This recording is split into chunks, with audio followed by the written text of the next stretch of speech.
Hello guys, you're watching Railways Explained. In previous couple of videos, we've dealt mostly with China, its high-speed rail network and Belt and Road Initiative, but also we spoke about maglev technology and its application in modern transport systems. If you agree, now it's time to change geographical and political hemisphere and visit the United States. Our today's topic has for a long time been on our list. The reason why the preparation of this video took so long is because the infrastructure project that we are going to discuss has been happening over a long period of time with a lot of twists and changes, but also controversy. Therefore, it was necessary to check all these details and find a way to sum them up into one comprehensive video. In the following 20 or so minutes, we'll talk about construction of a famous high-speed railway line in California. Let's waste no more time and proceed with the video.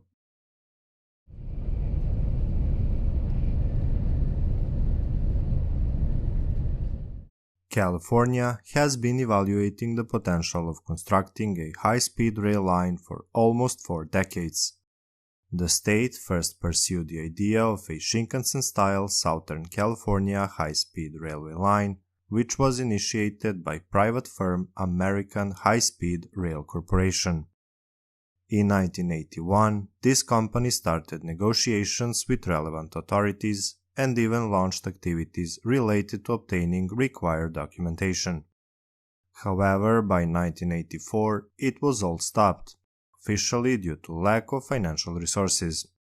Then, the idea of Californian high-speed railway line was revived once again, as growing population of this American state became an increasing strain on its highways, airports, and conventional railways.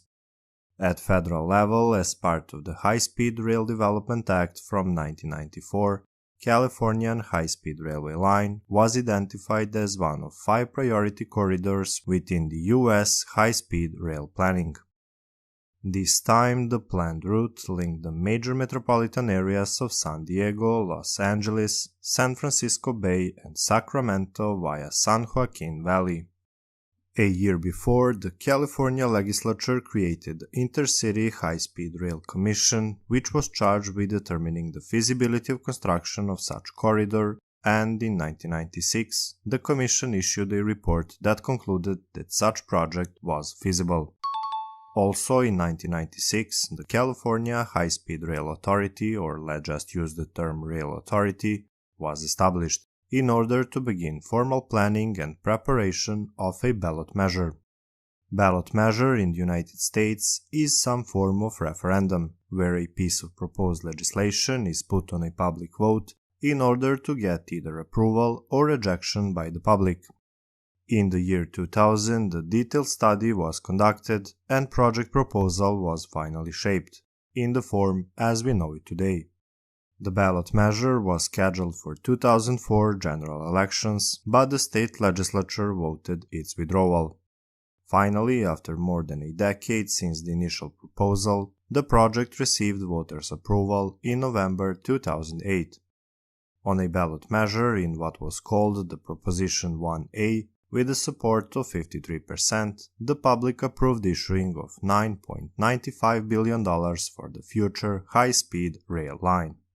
This act also included the funds in the amount of $950 million dedicated for financing the capital improvements of commuter, intercity, and local transit lines, which are supposed to complement the future high-speed railway line.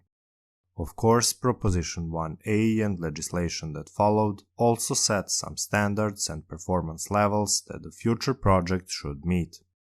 The most important 3 were the following. Where conditions allow, minimum speed of the service should be 200 miles per hour. Maximum travel time between San Francisco and Los Angeles should not exceed 2 hours and 40 minutes. And the high-speed rail should be financially self-sustaining, which means that the operation and maintenance costs should be fully covered by the revenue. The decision to finally start the project was made in 2011 after the detailed environmental studies have been carried out and the procedure of public opinion gathering has been completed. Okay, after this brief timeline, we must say a few words about what exactly Californians have voted for.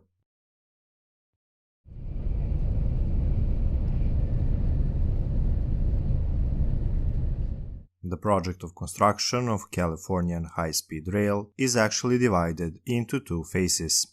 Phase 1, which refers to the 520 miles long section San Francisco, Merced, Los Angeles, Anaheim, which is the section that was approved by Californians as part of Proposition 1A. But we also have the Phase 2, which refers to the future line extensions from Merced to Sacramento and from Los Angeles to San Diego, with a total length of 280 miles. In that way, the whole project actually covers 800 miles, including up to 24 stations with design speeds of up to 220 miles per hour. Rail Authority decided to begin construction in the Central Valley on the first section from Merced to Bakersfield in the length of 174 miles. And that's one of the most controversial parts, in addition to skyrocketing of project costs. However, before we jump to controversies, let's first discuss whether California should have a high-speed rail at first place.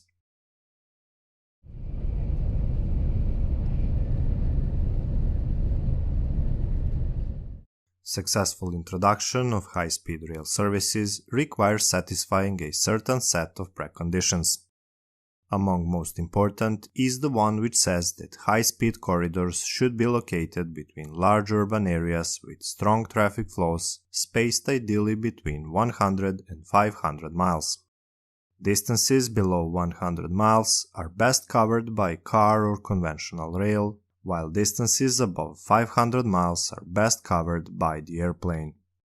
Given the fact the distance between San Francisco and Los Angeles is about 450 miles, California's high-speed rail easily meets this norm. In terms of the size of the cities that this line would serve, Greater Los Angeles area and San Francisco Bay have a combined population of about 28 million people.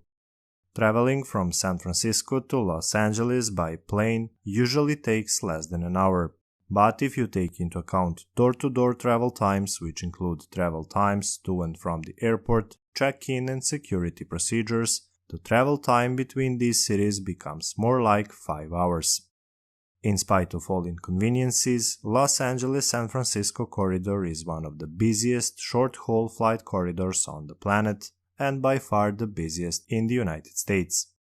Regarding the ground transportation, travel times that you are seeing on the screen maybe the best shows the time savings that travelers might realize in case California becomes high-speed. High-speed train between all the pairs of the cities that you are seeing, at least for a double, cuts the time you would otherwise spend in a car, not to mention conventional railway. But, of course, the medal always has two sides.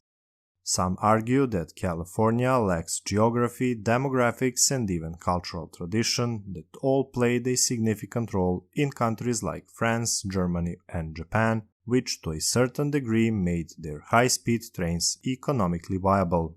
As we already indicated, some serious criticism is related to the decision to construct a first segment of line in California's Central Valley.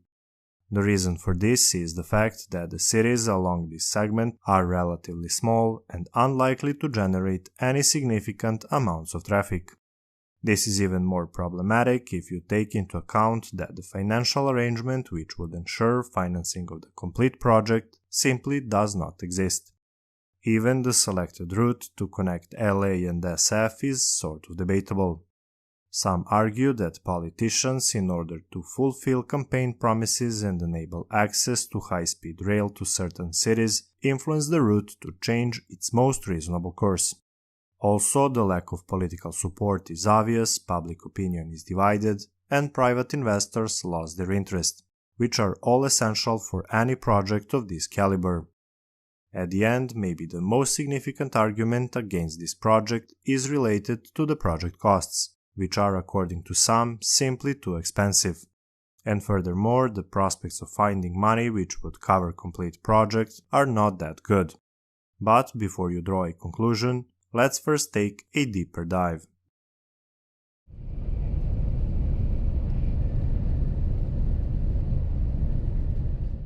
We said earlier that on a ballot measure, voters approved this project and approved the issuing of $9.95 billion in bonds to commence with the construction. It was planned that this sum will be enough to cover approximately 20% of total needed investment, which is projected at $45 billion during 2008. The federal government also joined the club, but with only symbolic $3.5 billion. The problem was, after construction started, due to issues with acquisition of land, environmental requirements, consultants, etc., the projected costs of the project skyrocketed all the way to $98 billion. However, if we stick to the official data, according to the business plan of Rail Authority for 2020, cost estimation of the Phase 1 is $72 billion, including the savings which arose due to decision to share the part of the route with the existing commuter rail. This, of course, will have the impact on maximum speed on certain segments and, in that way, on total travel times.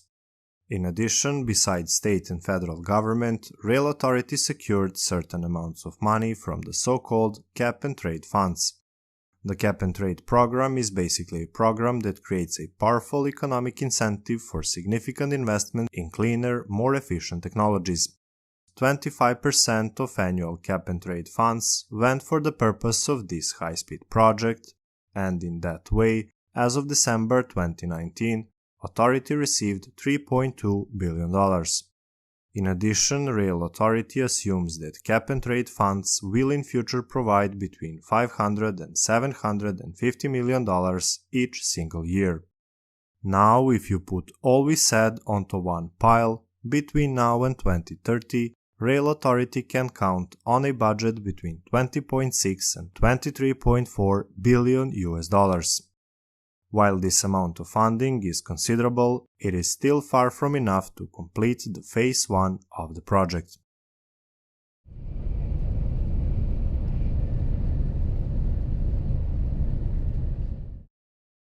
As we said, the section from Merced to Bakersfield was selected to be the section where the works will start. In fact, they started 5 years ago, and today we have approximately 30 active construction sites, spanning 119 miles from Fresno to Bakersfield. These works are divided into 5 construction packages, and now we will try to say a few words about each. For CP1, design-build contract valued at approximately $985 million was awarded on August 2013, and it covers the initial segment from Madera to Fresno. Construction was originally expected to begin in 2013, but it has been delayed due to slow pace of property acquisition until 2015. A groundbreaking ceremony was finally held in Fresno on January 6, 2015, which marked the official beginning of sustained construction activities on this project. For CP2 and CP3, design-build contract was awarded on December 11, 2014 in the amount of $1.2 billion, and it related to the design and construction of a 65-mile stretch from the south end of Fresno to near the Tulare Kings county line. CP4 in the amount of $347.5 million is related to the 22 miles long segment from Tulare Kings county line to the city of Shafter. Originally, the CP4 was supposed to cover 30 miles all the way to Bakersfield, but it had to be shortened due to disputes with the cities of Bakersfield and Shafter. Dispute is related to the need to renegotiate the routes through these two cities. In addition to these 4, we have the CP5, which is yet to be defined and developed. In any case, if you want to find out more about the scope of each of these CPs, you can check out the link in the description. Just to help you understand the scale of this project, we will mention some activities beside these packages. For example, in the Bay Area, Caltrain is electrifying the 51-mile commuter rail corridor between San Francisco and San Jose. Rail Authority contributed $714 million to help convert this heavily used rail line from diesel to clean electric service and to lay the foundation for a high-speed rail shared-use corridor. In the Los Angeles basin, rail authority is helping the LA Metro with $442 million for the Phase A of the Link Union Station project, in an effort to transform Los Angeles Union Station into a world-class transit and mobility hub, which includes high-speed rails.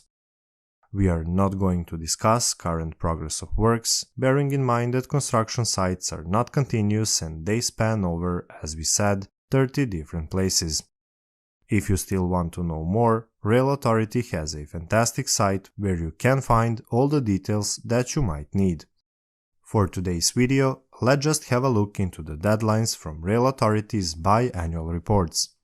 The business plan for 2012 predicted the 2028 as the deadline for completion of the Phase 1. Of course, as time passed, the deadline was delayed. New deadline for Phase 1 according to the business plan for 2018 was set to be 2033, and for the Merced-Bakersfield segment, deadline was postponed from 2026 to 2029. But, as would some say, Rail Authority never fails to disappoint. In business plan for 2020, they set a new deadline for Merced-Bakersfield as 2031, which let us assume that the whole Phase 1 in best case scenario cannot be completed before 2035. That's of course the case if Rail Authority managed to find sufficient funding, which at this moment sounds like a dream.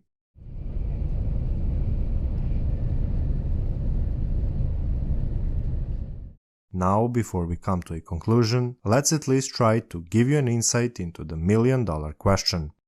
Will California high-speed rail line ever be profitable? Well, short answer, most likely no.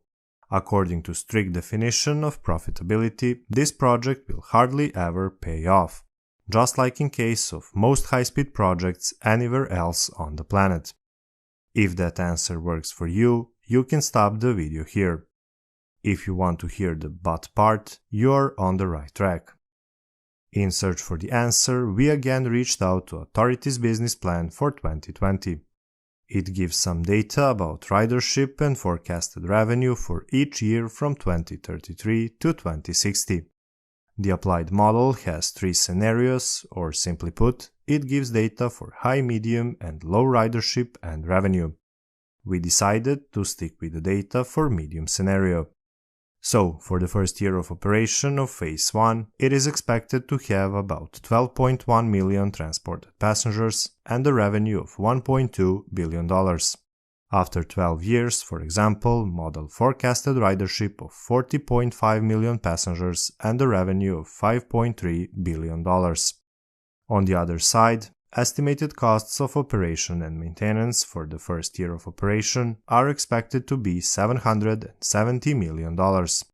After 12 years, those costs are expected to reach $2.4 billion. When comparing data for the whole period from 2033 to 2060, it is safe to say that this high-speed line is expected to cover its operation and maintenance costs. Not only this, but also predicted revenue will in addition generate more than $70 billion by the year 2060.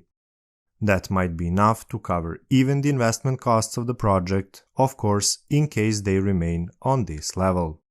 Also, beside these costs that we mentioned, there are other costs that were put out of equation, such as depreciation and general costs, including overheads and fees. In order to determine the exact level of coverage of total costs of the project and operation, we would have to analyze more documents, including the feasibility study. In any case, we might leave that for another video, because, as we already mentioned in some of our previous works, vast majority of high-speed railways are not even being built to make profits. As an old proverb say, the rabbit sleeps in another bush.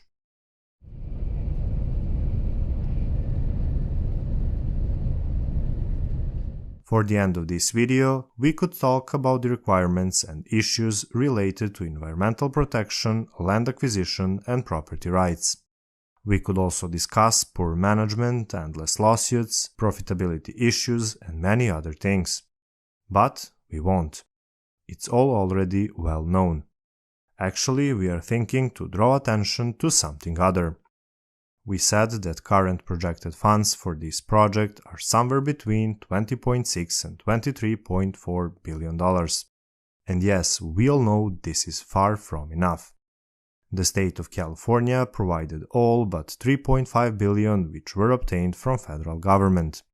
This is only 15% of these projected funds and only 5% of the total value of the Phase 1. If America wants this project completed, this seems to be quite unacceptable. We will remind you that the federal government built the nation's interstate highway system through securing grants to the states that covered most of the construction costs. We all know what the impact of this investment was on the nation's economy and what it meant for the mobility of American freight and citizens. But also, we all know that this system is not profitable. With high-speed railways, we are talking about something which represents a commitment to a cleaner and more sustainable transportation. We are also talking about something that moves people away from roads and airlines.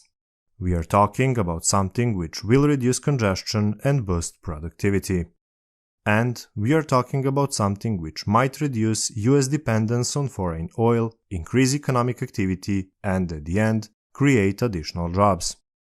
In any case, if America wants to prove it is able to complete this project and finally starts developing its high-speed rail network, we think it is necessary for the federal government to show additional commitment for this project and help out the state of California. Also, the benefits of high-speed rail must be assessed at larger scale, and in that way presented to public. The words high-speed railways and direct profitability in majority of cases should not be even put into same sentence. The benefits of high-speed rail should be evaluated through global impact on the economy and the citizens. Without going into much details, we will only give you a few hints. Mobility of people, availability and affordability of transport, better flows of workforce, relief of urban areas, opportunity to live in cheaper neighborhoods, impact on the environment, many other. Finally, we do believe that this project might be quite beneficial for the American society and that the US have the capacity to complete it. But not before it is set as priority by both the officials and the public. Don't get us wrong, but the lack of money should not be an excuse for further delays.